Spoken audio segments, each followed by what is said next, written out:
Assalamualaikum warahmatullah. Thank you so much for the insightful discussion. Okay, I have just one question about technology. So, what's your opinion about the impact of technology in achieving like green transition? I would like to add one thing about this topic. Some people believe that technology will solve everything, right? One person would be, I will call out Gita Wirjawan because he's a very influential influencer, if I may, right now. He has a podcast with so many bright individuals, but he often say one theme: climate change is an issue that will be solved by the next crazy billionaires. Because these crazy billionaires will invest on technologies that can, I don't know, suck out the carbon from the atmosphere for maybe, and then the issue of climate change will be solved, right? So the key question is technology. Do you agree with that? And Yeah. I think I want to answer the question of our brother there, and I think technology will have a very big influence if it's ever invented. I mean, we do not know whether or not they will invent like a more effective solar panel, but basically the boom in solar panel nowadays, right now, is related to like the technology invented in China. Like in recent years, they invented like technology for more effective solar panels, making it like more cheaper and more people can access them, and more people just can simply set up their own setup at home, basically. And that will be very helpful for a lot of people. So the when we're talking about technology, if they're ever inventing like a very effective technology in like harnessing power, I don't know from where, probably from of the available resources, or probably from the resources we do not know. Like they're right now talk about like hydrogen power. They're talk about like making a, what do you call it, like in China they're making a second sun, nuclear for, yeah, more powerful like nuclear reactor. I mean, they can they I think they're trying to also like competing, not only, I mean, this is also something that responds to Gita Wirjawan's statement. I mean, probably it wouldn't be the billionaire, probably it would be state that's in compete with another superpower state. I mean, when we're talking about China, they really have this interest to outcompete the others. Like right now, they're outcompeting the European and basically the whole world in regard to the their proportion of the renewable energy production. Right, they have like more than 50% new setup being set up in their countries, new solar panels, new wind turbines. We do not know if it will be the billionaires or it will be like the states. I mean, basically, this kind of experiment is something that also can be like funded by states with really ambitious, like to competing with others, probably unite. I don't know about the other states, but China is really like having this kind of ambition with the renewable energy. They're trying to make out compete everyone, and we don't know what will come out from this new, basically this new Cold War. Assalamualaikum warahmatullahi wabarakatuh. Waalaikumsalam. Thank you. Actually, I would like to ask, but before I reflect, when 2012, I was a honorer secretary in Direktorat Energi Energi Terbarukan in Ministry of Energy, and it's like uncertain condition at that time. I mean, with busy with the PLTA, and something else that, and then at that time the ministry is still busy with the socialization, Pak, and then now it's more becoming clearer.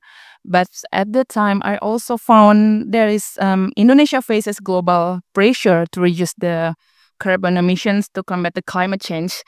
Even though when I want to run in here, I will also check my air equality here. That's why I'm supporting about the electric vehicle. But also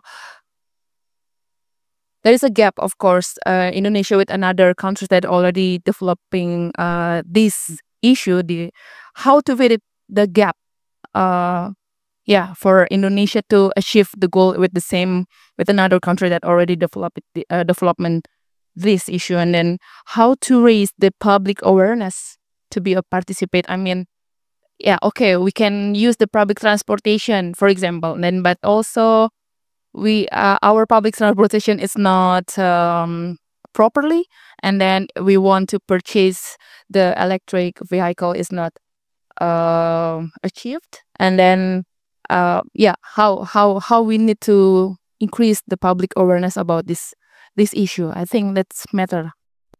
Okay.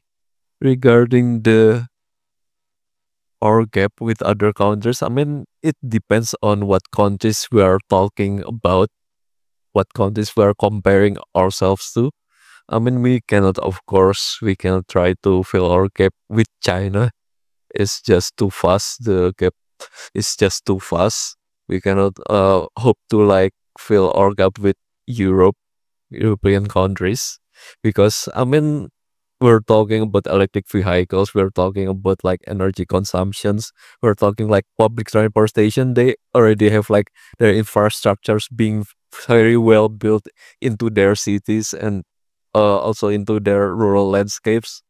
When they're want to like when they have planning like an energy plan, they can make it like something that is centralized from them. I mean, we have like multiple problems on our side. But when we're talking about trying to fill our gap with Vietnam, was basically having the probably a slower start from us. I mean, we're starting from 1950s. We start developing from 1950 of period of turbulence, and then we're starting to like develop again in 1960 from the 1970s. But Vietnam was still having like a war at that time. Basically, where they're starting slower from us, but right now they're having like more solar panel from us. Like the numbers is almost 10 times, I guess. Their solar panels is more 10 times from us, and it's also caused by like the. I mean, this is why the issue of energy is something that's dilemmatic, or probably something that is more precisely can be said as trilemmatic, because you have to like guarantee the energy security, you have to also try to guarantee like the energy availability, but you also have to like try to pursue for the sustainability. Basically, we have a hard we still have we're still starting to struggle with we're still struggling, and we're we're we're we're providing energy at a very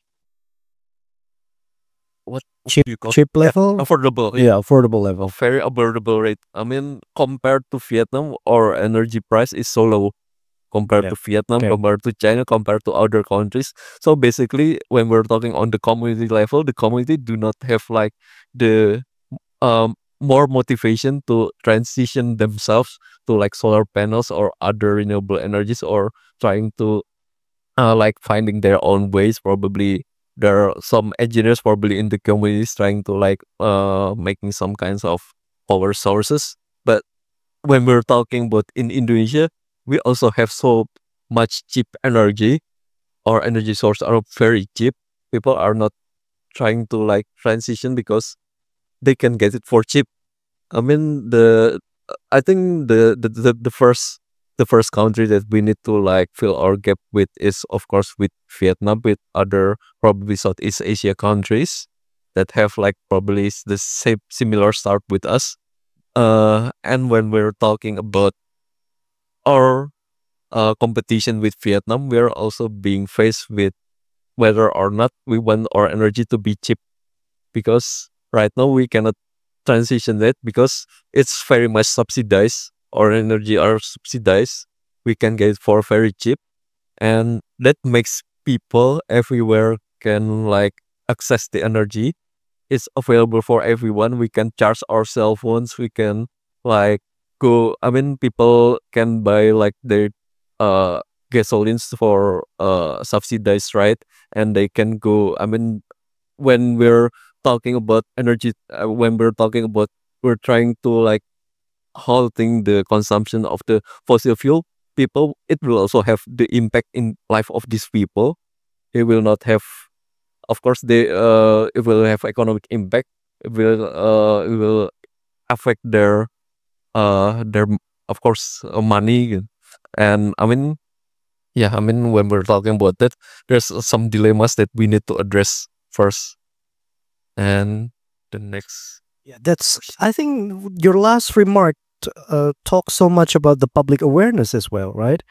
Because we are so used to this way of living, subsidized energy, fossil fuels productions. We kind of trapped in the state of carbon locked in, yeah, I think. And then, I mean, public awareness just, we throw public awareness out of the window because yes, we're so much locked into this kind of living, yeah, right? carbon lock-in is a really great term, I think, for Yes, this. yeah, because the, yeah, I think it's a, yeah, it's a economist term for, because we very used to you know, this way of living, emitting and having this level of carbon production. It's just very hard for us to get off from this way of living, right? And transition is very challenging, a tall order, if you like, because of that, right? Yeah. So I think you have answered all of the questions. Thank you very much. Due to the interest of time, I will have to close down the session. Thank you very much, Dr. Gegerianto. I would like to ask all of you for another round of applause for Dr. Gegerianto and for all of us. Thank you very much for the Yusuf Kala Library for hosting the session. Thank you very much for the Institute for Advanced Research. Pak Gadeho has already left the scene, but and I would like to thank you, all of you, for coming, and all of you for continuing until this afternoon, 4 o'clock right now. Thank you very much, everyone, and I will see you in the next post forum.